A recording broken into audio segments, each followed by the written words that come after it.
ایک گھریلو زندگی کی مثال لیں. مثلاً ایک بچی کی شادی ہوتی ہے، وہ ایک نئے خاندان میں جاتی ہے. اب وہاں اس کا بہت سارے لوگوں سے وابستہ پڑتا ہے.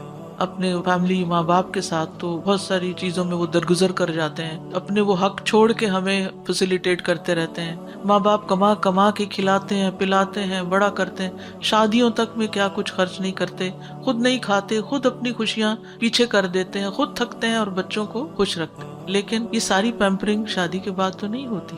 اب جب ایک لڑکی شادی ہو کے سسرال میں آتی ہے تو وہ یہی ایکسپیکٹ کر رہی ہوتی ہے کہ اب یہاں بھی مجھے شہزادی بنا کر ہی رکھا جائے. لیکن عموماً ایسا نہیں ہوتا. یہ زندگی ذمہ داریوں کی زندگی ہوتی ہے، اور جب ان ذمہ داریوں کو محسوس ہی نہ کیا جائے، ان کو ادا کرنے کی فکر ہی نہ کی جائے، تو پھر سارے نظام میں خلل آ جاتا ہے.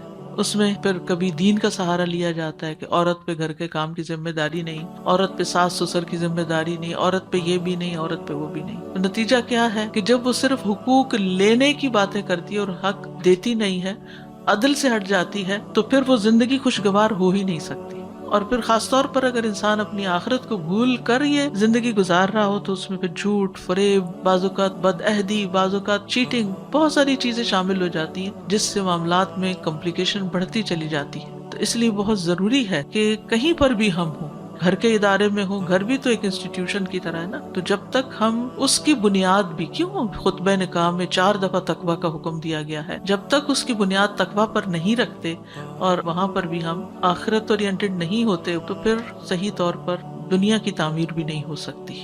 اور جب دنیا کی تعمیر صحیح نہیں کرتے ہم، یہاں فساد سے بھرا ہوا ہے گھر کو، اور جہاں کام کرتے ہیں اس جگہ کو بھی جہنم بنایا ہوا ہے، تو پھر آپ دیکھیے کہ اپنے لیے جنت کی تمنا کیسے رکھ سکتے ہیں. یعنی جب دوسروں کی زندگی ہم جہنم بناتے ہیں، دوسروں کا جینا حرام کرتے ہیں، دوسروں کو لیٹ ڈاؤن کرتے ہیں، دوسروں کو ذلیل کرتے ہیں، تو اللہ ہمیں عزت کہاں سے دے گا؟ سوچنے کی بات ہے.